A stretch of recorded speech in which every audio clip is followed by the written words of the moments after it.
Movie ക്യാമറകളിലെ ലെൻസിനെ കുറിച്ചുള്ള നമ്മളുടെ അന്വേഷണം തുടരുന്നു.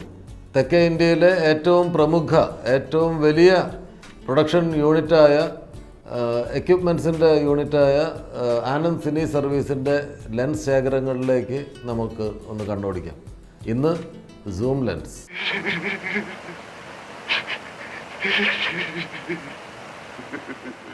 ഛായാഗ്രാഹകന്റെ സർഗാത്മകത വെളിവാക്കുന്നത് അയാൾ കമ്പോസ് ചെയ്യുന്ന ഫ്രെയിമുകളാണ്. ഒരാൾ വളരെ ദുഃഖിതനായിട്ടിരിക്കുകയാണെങ്കിൽ അയാളെ എപ്പോഴും കൂടുതലും കാണിക്കുന്ന ഒരു ടോപ്പ് ആംഗിളിൽ വെച്ചിട്ടായിരിക്കും.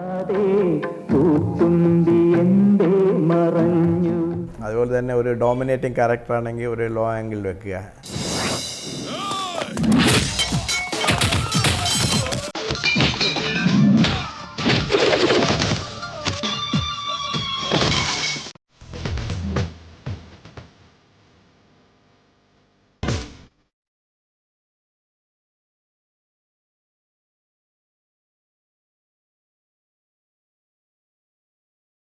ലെൻസുകളുടെ ലോകം വളരെ വൈവിധ്യമുള്ളതാണ്. നമ്മൾ കഴിഞ്ഞ എപ്പിസോഡിൽ ബ്ലോക്ക് ലെൻസുകളെ കുറിച്ചാണ് സംസാരിച്ചത്. ഇത്തവണ നമ്മൾ സംസാരിക്കുന്നത്, നമ്മൾ കാണാൻ പോകുന്നത് സൂം ലെൻസുകളുടെ ഒരു വലിയ ശ്രേണിയാണ്. ലെൻസുകളിൽ പുതിയ മാറ്റങ്ങൾ ഓരോ ദിവസവും നടന്നുകൊണ്ടിരിക്കുന്നു, പുതിയ പരീക്ഷണങ്ങൾ നടന്നുകൊണ്ടിരിക്കുന്നു. കൂടുതൽ ക്ലാരിറ്റിയുള്ള ലെൻസുകളിലേക്ക് ലെൻസുകളുടെ ലോകം വികസിച്ചുകൊണ്ടിരിക്കുകയാണ്. ഇന്ന് നമ്മൾ കാണാൻ പോകുന്ന ഈ സൂം ലെൻസ് സിനിമാറ്റോഗ്രാഫിയിലും സിനിമ മേക്കിങ്ങിലും വലിയ വിപ്ലവം വരുത്തിയ ഒരു കണ്ടുപിടുത്തമാണ്. ആദ്യമായിട്ട് HB സൂം എന്ന പേരിൽ ഇറങ്ങിയ സൂം ലെൻസ് ലോക സിനിമ എങ്ങനെയാണ് യൂസ് ചെയ്തതെന്നുള്ളത് നമ്മൾ കണ്ടിട്ടുണ്ട്. അതെങ്ങനെ ദുരുപയോഗം ചെയ്യാമെന്ന് നമ്മൾ ആ കാലത്തെ നമ്മുടെ സിനിമകളിൽ കണ്ടിട്ടുണ്ട്. ഒരു വിഷ്വലിന് അടുത്തേക്ക് പോകാം, അതിൽ നിന്ന് അകലേക്ക് പോകാം എന്നുള്ള സൗകര്യം വളരെ നല്ല രീതിയിലും വളരെ പോയറ്റിക്കായിട്ട് ഉപയോഗിച്ചിട്ടുള്ള സിനിമകൾ നമ്മൾ കണ്ടിട്ടുണ്ട്. ഇതിനെ മിസ്യൂസ് ചെയ്യുന്നത് നമ്മൾ കണ്ടിട്ടുണ്ട്. സൂം ഓപ്പറേറ്റ് ചെയ്യുന്ന നോബ് പിടിച്ചിട്ട് ചാങ് ചാങ് ചാങ് ചാങ് എന്ന് പറഞ്ഞിട്ട് യൂസ് ചെയ്യുന്നത് നമ്മൾ കണ്ടിട്ടുണ്ട്. അതുകൊണ്ട് തന്നെ സൂം ലെൻസിനെ കുറിച്ച് ആളുകൾക്കൊരു ധാരണയുണ്ടാവും. കാരണം അത് സൂം ചെയ്തെടുത്തതാണ്, അല്ലെങ്കിൽ അത് ഇപ്പോൾ ഒരു സൂമിങ് വരും എന്നൊക്കെ ആ കാലത്ത്, ഞാനൊക്കെ സ്കൂളിൽ പഠിക്കുന്ന കാലത്ത് സിനിമയിൽ കാണാൻ പോകുമ്പോൾ, തിയേറ്ററിൽ കാണാൻ പോകുമ്പോൾ നമ്മൾ ഊഹിക്കാറുണ്ട്. അല്ലെങ്കിൽ ഒരു കഥാപാത്രത്തിന് അടുത്തേക്ക് ക്യാമറ പോകുന്നു എന്ന് കണ്ടാൽ പറയാം അത് സൂം ചെയ്തതാണെന്ന് നമ്മൾ പറയുമായിരുന്നു. ആ സൂം ലെൻസുകളുടെ ഏറ്റവും ലേറ്റസ്റ്റ് ആയിട്ടുള്ള വേർഷനാണ് ഇവിടെ ഇരിക്കുന്നത്. HB സൂം എന്ന് പറഞ്ഞിട്ടാണ് സൂം ആദ്യം വന്നത്. പിന്നീട് HR സൂം ലെൻസ് ഇതാണ്. ഇതായിരുന്നു വളരെ വൈഡ്ലി യൂസ് ചെയ്യപ്പെട്ടിരുന്നത്. പിന്നീട് ഒരു പുതിയ നിയമം യൂറോപ്പിലും അമേരിക്കയിലൊക്കെ വന്നു, ലെൻസുകളിൽ ലെഡ് യൂസ് ചെയ്യാൻ പാടില്ല എന്ന് പറഞ്ഞിട്ട്. അതേ തുടർന്നാണ് പുതിയ ലെൻസുകൾ രൂപകൽപ്പന ചെയ്യപ്പെട്ടത്, പുതിയ സൂം ലെൻസുകൾ രൂപകൽപ്പന ചെയ്യപ്പെട്ടത്.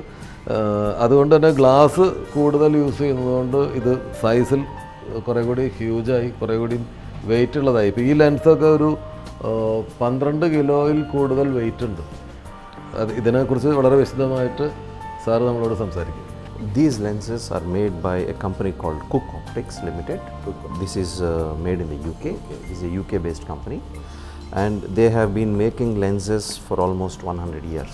ഈ ലെൻസിൻ്റെ പ്രത്യേകത, ഇത് UK-ൽ ഉണ്ടാക്കിയ ലെൻസാണ്. കുക്ക് എന്നാണ് ഈ കമ്പനിയുടെ പേര്. ഇത് 100 വർഷങ്ങളായിട്ട് അവർ ലെൻസ് ഉണ്ടാക്കുന്ന പരിപാടിയിലുള്ള കമ്പനിയാണ്.